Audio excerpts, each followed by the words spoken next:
This in mind, that I have the great pleasure of introducing Dr. Amie Breeze Harper. Dr. Harper earned her bachelor's degree in geography from Dartmouth College. Her undergraduate thesis is titled Foucault and the Heterosexist Panopticon. She then went to Harvard to obtain her master's degree in educational technology, where she researched cyberethnography at the intersections of race, veganism, and the internet.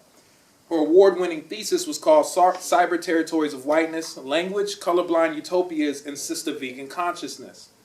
Most recently, Dr. Harper earned her PhD in Critical Food Geographies from UC Davis. Her dissertation is titled Vegan Consciousness and the Commodity Chain on the Neoliberal, Afrocentric, and Decolonial Politics of Cruelty-Free. I would be remiss to mention that Dr. Harper has contributed 7 articles in peer-reviewed academic journals or edited collections published with University of Illinois Press, with Ashgate, with Rutledge, with MIT, and others. She has published 2 non-peer-reviewed articles and edited an anthology entitled Sister Vegan, Black Female Vegans Speak on Food, Identity, Health, and Society. Keep in mind that she did all this before she completed her PhD this year. She has been invited to give lectures at Boston University, UC Berkeley, Vassar College, Stanford University, University of Illinois Urbana-Champaign, San Francisco State, and Princeton, just to name a few. Her talk is titled Diversity Rhetoric as Healing or Hurting, Decolonial Politics, Self-Care, and Structural Change in a Post-Racial Era. Let's welcome Dr. Amie Breeze Harper.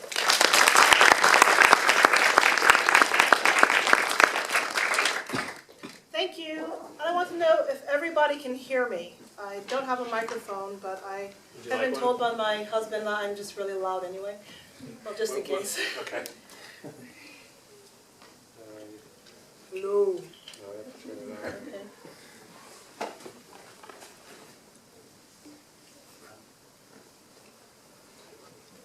Anybody ever turn one of these on? You have to turn on the system over there. Okay.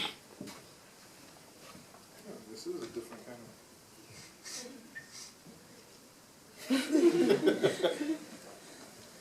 Yeah, something else needs to be talked about. I can hear it. Try it. You can hear it? Oh, I hear it. So I just, Yeah. I'm a ventriloquist.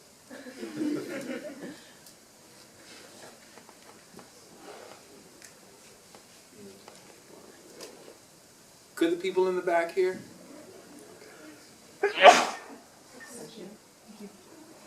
Well, I'll let you get started. Okay. I'll see if I can quietly sort Okay. this out. So, hello everyone. Thank you for welcoming me to your campus.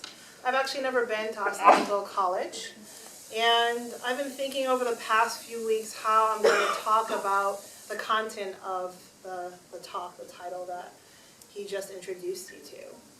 And I've been thinking that, a lot seems to have changed in the past 20 years since I was a freshman, and a lot hasn't.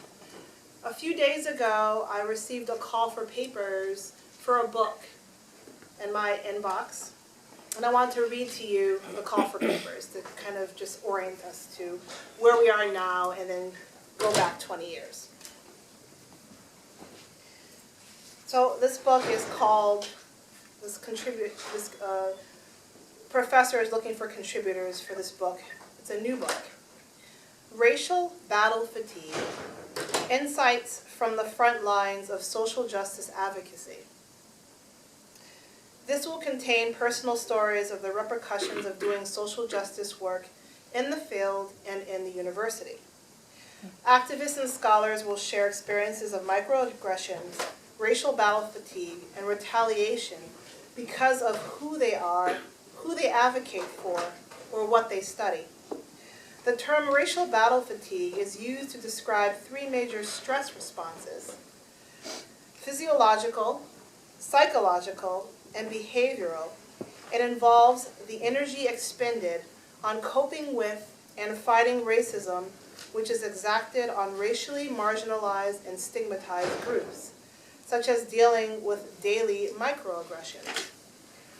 Although often difficult to broach, it is important for educators to address inequities in the school, classroom, and curriculum. Otherwise, only majoritarian discourses will be perpetuated, and students with counter-narratives to share may be marginalized. As Chasson states, quote, "Subverting discourses on race functions to perpetuate the racial system that advantages whites for being white and oppresses racial minorities," end quote. Initially, the dismantling and problematizing of white privilege can cause anger and defensiveness in majority populations, which speaks to the necessity of such an undertaking, especially in predominantly white schools. Counter stories are important aspects of this conversation. Counter narratives problematize and or cast doubt on the validity of hegemonic discourse or accepted wisdom perpetuated by the majority that can also communicate racial and other stereotypes and represent the telling of lesser-known tales and also critiquing commonly told ones. Without them, hegemonic, Eurocentric, majoritarian discourses will prevail. And that's just the call for papers for this book. And simultaneously, in the past week, Dr. Bonilla Silva gave a talk at my alma mater, Dartmouth College, talking about the problems of racism and how it is now a covert form. It takes a covert form, and that it's systemic, it's structural, and it's so embedded in the fabric of American society that the mainstream racial status quo doesn't even realize when whiteness or racism is even taking place. And I wasn't so interested in his talk at Dartmouth College as I was looking at the comments in the Dartmouth, which is called the Dartmouth, is the online college paper that reviewed his talk. And just about all the comments haven't changed since I was a student. Mostly conservative, white, post-racial, and or people who actually admitted that they are card-carrying Tea Party members, basically attacking this professor's work, mentioning that if anybody wants to talk about how racism has caused suffering, that they're basically playing the race card, and any mention of anti-racism must be a code word for hating white people. So it's just within the last week where I've received that call for papers that I read to you, and then I received these comments in reference to Bonilla Silva's work. And then I thought to myself, this is, these are two contested definitions of what's going on in America in terms of race and race relations. So we've got this call for papers that clearly indicates that there is something deeply happening, especially when we're looking in, at the academy and looking at least people that, like myself, who are doing work, critical whiteness studies, critical race theory, people of color, who have been drawing from a legitimate canon of critical race theory that's like 30 years old. And we're suffering, and we're going through these struggles trying to validate our knowledge. And what we're actually doing is, to some degree, making it very uncomfortable for the racial status quo to accept that there's more than just Eurocentric whiteness as a valid form of knowledge, as a valid form of just doing things and understanding reality. So what I wanted to do was I wanted to take you back 20 years. Not sure if many of you were even born then, but in 1994 I matriculated into Dartmouth College. And for many of you who do not know, Dartmouth College in the early 90s, very conservative, white, dynastic whiteness, elite whiteness, like the cream of the crop. Like I said, very conservative, very heterosexist. But at the same time, they claimed that they wanted to remedy the problem of not having enough diversity on their campus.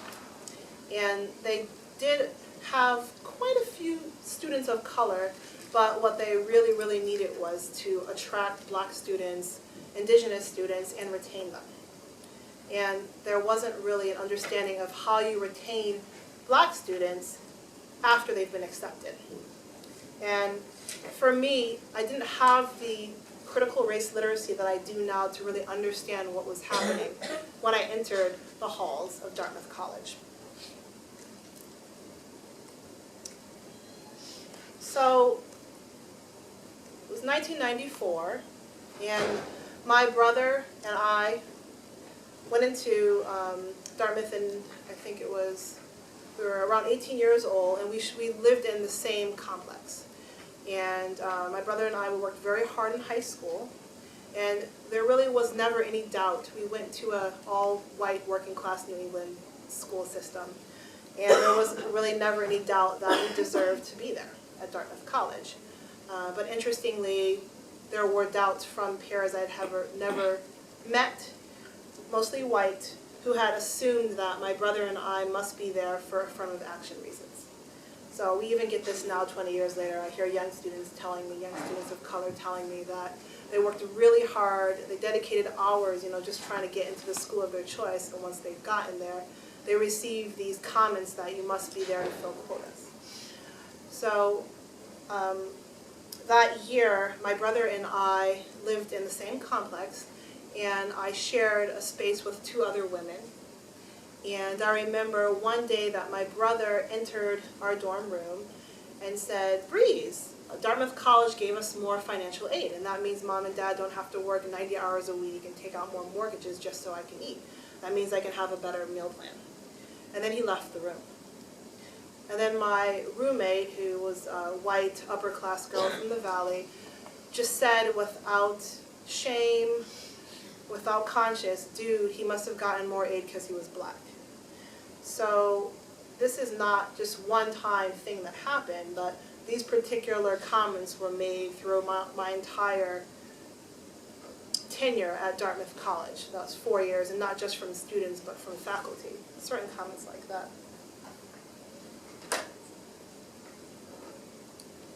So there seemed to be this consciousness at Dartmouth where when you let people of color in, then the diversity initiative has basically been successful. And there's this understanding that when students of color come in, like myself, that we are there to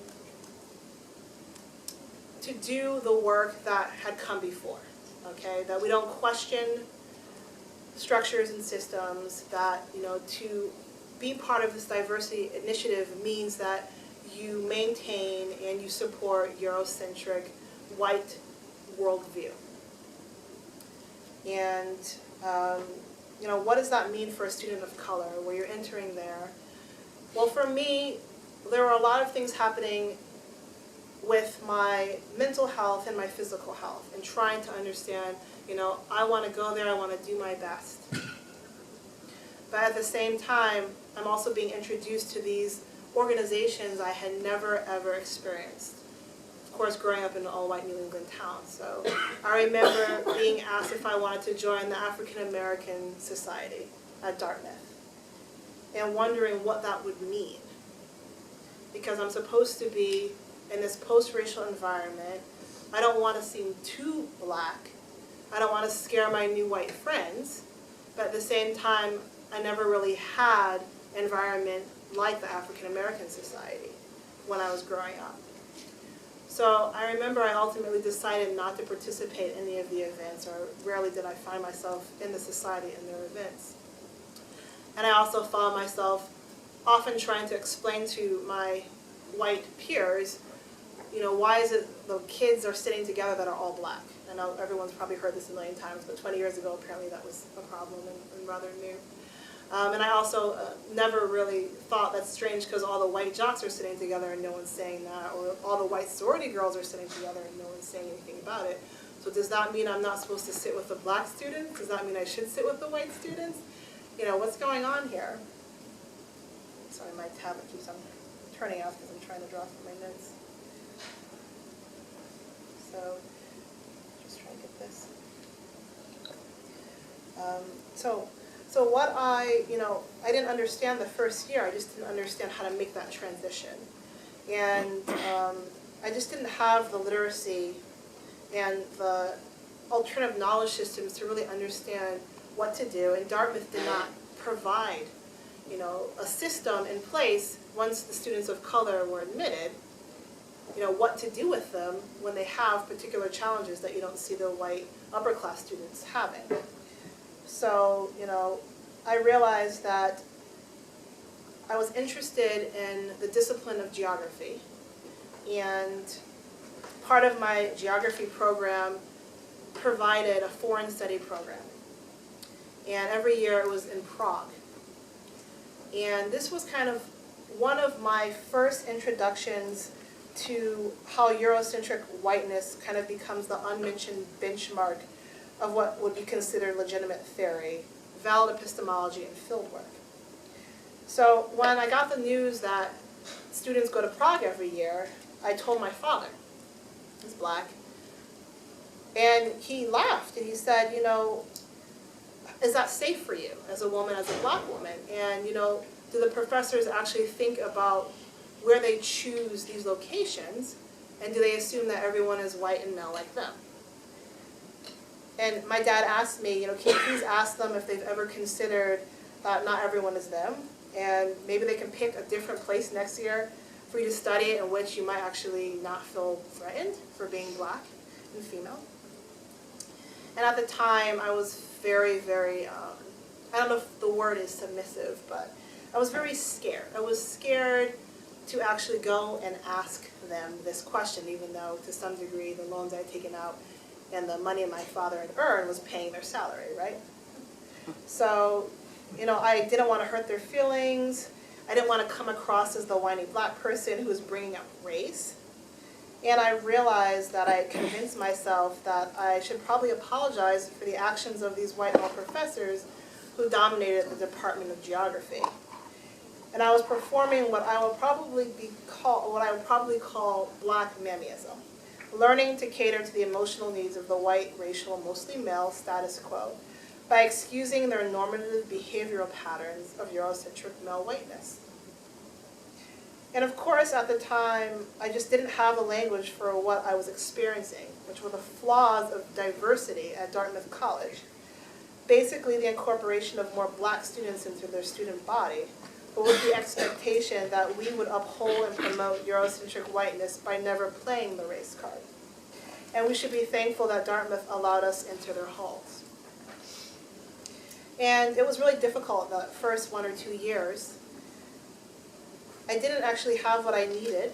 I was an insomniac because I was always having these anxieties around how to perform, how to be like the good Negro. Not to upset anybody, and to make sure that, you know, I wasn't that black person that was going to use racism or what I thought was racism as an excuse. But at the same time, I have these issues with self-care. And I am ignorant. I'm 18 years old. Like most kids born and raised in at least this part of the world, we don't really think about how we eat and how it affects our mental and physical health, especially through times of trauma and stress. And I hadn't slept for such a long time. I remember I had dark circles in my eyes, and I decided to seek the help of a Dartmouth counselor. And once again, Eurocentric whiteness was the benchmark from which he derived his knowledge in helping students like myself. And two things occurred with the limited amount of sessions I had with him.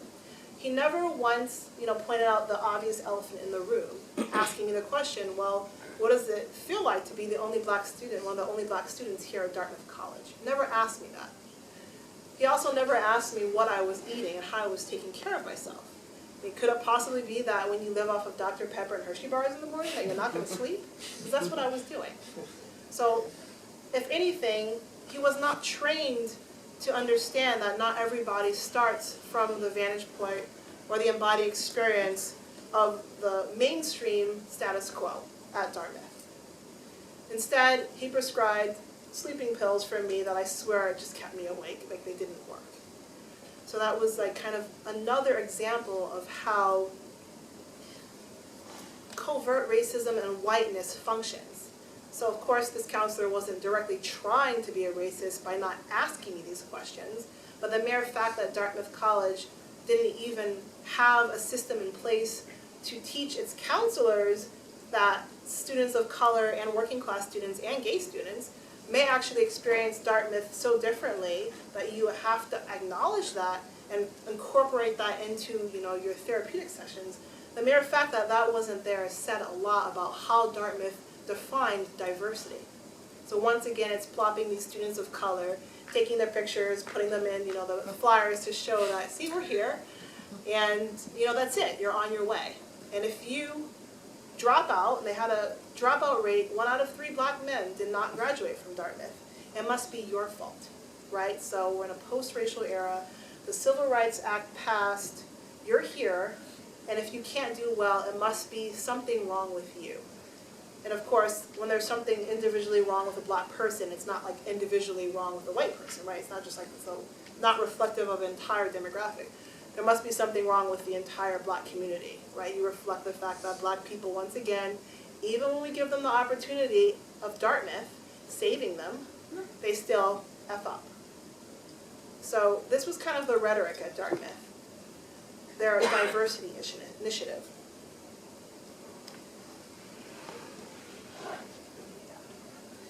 So I'm a junior, and you're supposed to declare your major. And I decided, despite the overwhelming whiteness of cultural geography, that I really felt that there was something there that I could do, that I could use the methods and methodology that's there to understand my situation. And I coupled this with my minor in women and gender studies. And I discovered the canon of black feminist theory. And I discovered that I'm not making this stuff up in my head, and there's actually a language there. And then I had to ask myself again, you know, what does it mean that it took me 19 years to discover this canon? And bell hooks, I don't know how many people know of this woman named Bell Hooks. But bell hooks, I mean, she opened my eyes up, and she really saved me from, I think, a path of destruction, self-destruction. And she broke it down. She broke it down. It wasn't just about race, the intersectionality of it all, you know, understanding what is whiteness. It's not just, you know, white people. It's not individual white people. We're talking about a system. We're talking about all these components that form neoliberal whiteness. So, you know, it's not just like Euro-Anglocentric features. We're talking about capitalism, heteronormativity. We're talking about colonialism. We're talking about ableism. We're talking about all these things that merge together and uphold this thing called whiteness. And my Dartmouth thesis work, I was interested in really understanding, at the time identified as bisexual and queer, what does it mean for me to be a student of color, a woman of color, and queer at Dartmouth? And I thought, gosh, I'm going to use bell hooks because I learned about her in women and gender studies class. So I approached my department asking, can I use her as my theoretical foundations for my thesis? And guess what they said? No, because she didn't count for some reason. She did not count as a legitimate system of knowledge. This black woman who even went to the most, you know, the best schools, who got her degrees, her work did not count. I had to use Michel Foucault because he's a black woman. She's not a black woman, but I was asked to use Michel Foucault, and I'm not like saying none of his work is helpful, but the mere fact that, you know, you just have to use him if you're going to look at, you know, what it's like to be queer at Dartmouth and looking at space in the Panopticon. And, you know, once again, it was just kind of reiterating that Eurocentric male knowledge is foundational to, you know, rigorous social sciences at Dartmouth. And I think now I'm hoping most campuses will allow students to use bell hooks. But, you know, the mere fact that it never occurred to the professors that it might be a little odd that bell hooks can't speak for her own, and I can't use her as someone who not only has had the experiences, the visceral embodied experiences as a black female in this country, but also, you know, went to the best schools to get that rigorous training to understand that from a social science and humanities perspective. Still, her knowledge was not validated, right?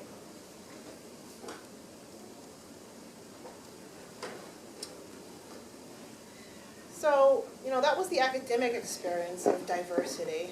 And then, you know, the social aspects of Dartmouth, I can probably talk a little bit about how students themselves, I'm going to focus more on my white peers and my twin brother's experience. He told me one day that this was probably a few weeks after he returned back to Dartmouth. He had been pulled over twice driving to his Dartmouth internship through a white neighborhood. And he was 19. he was, was wearing all of the proper clothes, not a hoodie, but the proper clothes, because you're asking for it if you're wearing a hoodie, right? So he did everything right. Dartmouth stickers on the car, and he still got pulled over twice, handcuffed, the car searched. And he's like, you're 19. I mean, I don't know how old everyone is, but when I was 19, I was like, still felt kind of vulnerable and a kid, and I'm just moving out of my parents' house, and I'm being pulled over in handcuffs, and the cops are asking me, am I in the neighborhood to sell drugs? And I know this really destroyed my brother's confidence, and to this day, he still tells me that's why he dresses professionally. He always dresses professionally because that traumatized him so much. And still there's no guarantee because apparently you can, of course, still be racially profiled. And he had returned to school a few weeks after his internship had ended, and he had told his white peers about his experience. And he came to me and he said, can you believe, they kept on asking me, I must have done something wrong. You must have done something wrong. Why else would the police pull you over? And they weren't trying to be hurtful, but the mere fact that their relationship with the criminal justice system was so white and upper or middle upper class, in a way that they just could not comprehend a different way of knowing. So it must have been my brother's fault. So let's divert the attention away from the fact that maybe, we as white upper class people are privileging from a system of whiteness. Instead, maybe my, Talmadge, my brother, must have just been doing something wrong, because why would the police officers pull you over twice in 1 week? So these type of interactions defined my social life and his social life at Dartmouth in a way that was not very helpful. And for me, I didn't realize that, even though at the time it was kind of devastating, it would actually push my work into the direction of really understanding the fusion of, what this diversity rhetoric means and how it's actually affected my self-care practices and how I eat, and how all of that affects us, not just people of color, but even the mainstream status quo when we start defining what is healthy and what is healing. So throughout my entire 4 years, I spent a lot of time just really confused on what to do, being very, very tentative about speaking up, even though I was doing this work as a thesis student, but very tentative and scared about finding the right language to talk about what I was feeling without being dismissed. And when I did rarely talk about it, I was dismissed from not just my peers, but faculty. I knew something was there, and I graduated from Dartmouth in 1998. And I had just spent most of those years with insomnia, I had asthma, just all of these things that I didn't connect to when I would have the experiences that I did. Instead of reaching for something that would help me with those physical stresses, because when we have those mental, emotional stresses, it affects us physically too. I was eating, like I said, Hershey bars, lots of high sugar foods. I was severely lactose intolerant, but during certain times, I would grab for milkshakes, especially after my roommate had made the comment about my brother getting financial aid for being black. I remember going and overdosing on a cheeseburger and milkshake, knowing full well that I'm lactose intolerant. But that was my comfort food. And there was no one there for 4 years that ever pointed to, maybe you're an insomniac because of that, and you don't get the structural support you need. I was just congratulated, yeah, you graduated. Yay, you're the 7th black person who came here and graduated. So go off and do whatever you want to do. So I'm going to switch over, because what I'm trying to do is I'm trying to give you the last 20 years to, bring us up to speed about diversity. Is it healing or is it hurting? So in 2002, I moved to Boston, and I was diagnosed with fibroid tumors in my uterus. And I was very displeased with this news, which most people would be. And I just didn't understand, I'm so young, how can I have fibroid tumors in my uterus, and what's going on here? And at the time, I was in the .com world, and I was, as usual, interested in field, just like geography, very few black people. I was interested in the field of educational technologies, very few black women in there. And I was working at a .com, and I think I was like the only person of color in that department. And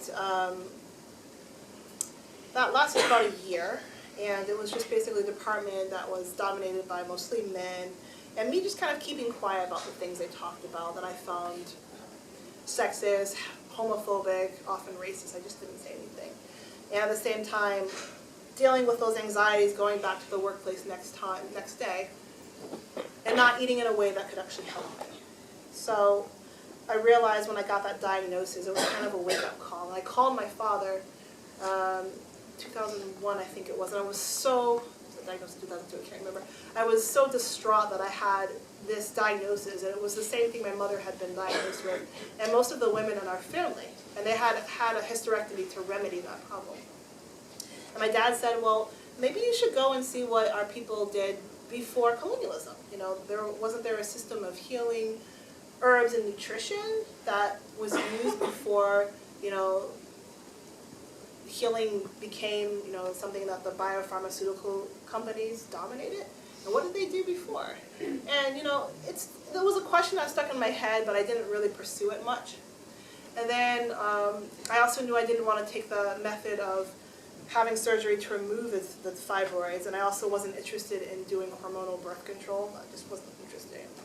I knew that it was causing me very, very painful periods and mood swings, and I kind of, you know, put it in the back of my mind, and I continued overdosing on ibuprofen and Aleve, which is horrible for your liver and your kidneys. And then in 2004, I started working at a social justice place called Youth Build, which helped adjudicated youths obtain their GED or their high school diploma, and then teach them how to literally build their communities, like teach them carpentry skills. And I met this black woman who introduced me to the concept of Afrocentric veganism once I talked to her, and I told her about my fibroid tumors and that she had had similar experiences. And she said, you need to get the book, Sacred Woman by Queen Afua. And I decided to get this book. And it was a non-Eurocentric way in dealing with healing and food and self-care that I had never, ever experienced. So you don't have to be a vegan to appreciate the book, but the author basically talks about how black women collectively are eating in a way that is connected to 500 years of pain. So you can't expect that after raping and forcing black females to produce black slaves and having their babies taken away, that it's not going to do something to the way they heal, their eating systems, even affecting their wombs.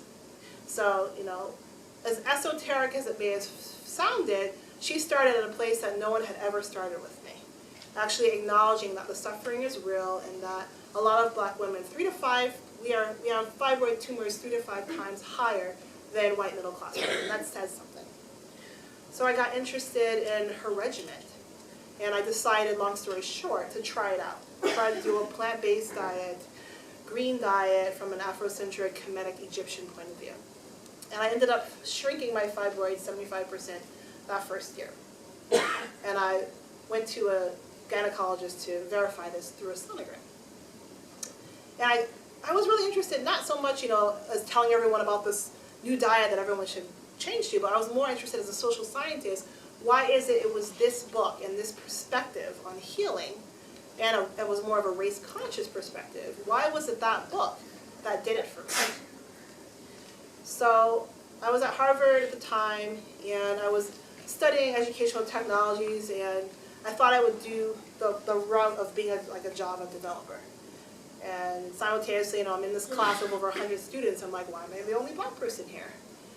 And I decided that I'm just going to shift and explore this concept of Afrocentric veganism and what it can do for me in terms of, you know, decolonizing the body and creating a healthy race-conscious approach to really understanding the detriments of systemic racism and colonialism on the black community. So what I did was, I did a call for papers in 2005 called the Sister Vegan Project, which is a project that is still happening in the form usually of a blog and a not official nonprofit that I'm running right now. But the first part of the project was to just do a call for papers, an anthology, to see are there other Black women out there that have experienced what I experienced, not just growing up and going to Dartmouth College, but this relationship with food and healing and how we deal with being Black in a post-racial society. And how has that affected our health? Do they have the same stories that I do? So I did the call for papers, and that wasn't as interesting as the comments that I got when the call for papers ended up on particular websites and web forums that were focused on animal rights and veganism. So one of the sites that my call for papers ended up on was veganporn.com, which has nothing to do with porn, but everything to talk about veganism. And I read the comments to the moderator who posted my call for papers. And just about all the comments immediately attacked the premise of the project, which is to explore how race and gender and sexuality amongst Black female vegans affected their entree into veganism. And I got lots of comments from white identified people on the internet saying, what does race have to do with anything? Why are you playing the race card? And also looking at the mere fact that I had used sista instead of sister, and making comments like, well, you can't expect to sound like a crack-addicted baby and get a job. Like these, and I thought, wow, it became 80 pages of this long thread of them just kind of attacking the concept or attacking the fact that maybe people become vegans for reasons that are different than the white middle mainstream. And at that time, the white middle mainstream is usually animal rights focused first. And that's the logic, like why else would you become a vegan? And if you talk about doing it first for health or ending health disparities, then that's distracting from the real goal of veganism, which is only about non-human animals. So it was 80 pages of what I would consider how covert whiteness operates. Like these weren't people saying, I'm part of the KKK, because at that time, when I was looking to see what does cyber ethnography look like when you try to understand how race operates on the internet, most people's work was looking at overt races, neo-Nazis, KKK. And no one was really looking at how, covert racism works in even liberal spaces like veganism. And, what does diversity look like in these spaces? So I never actually participated as a commenter. I just looked at those 80 pages, and that became empirical data for me to actually show this is how covert whiteness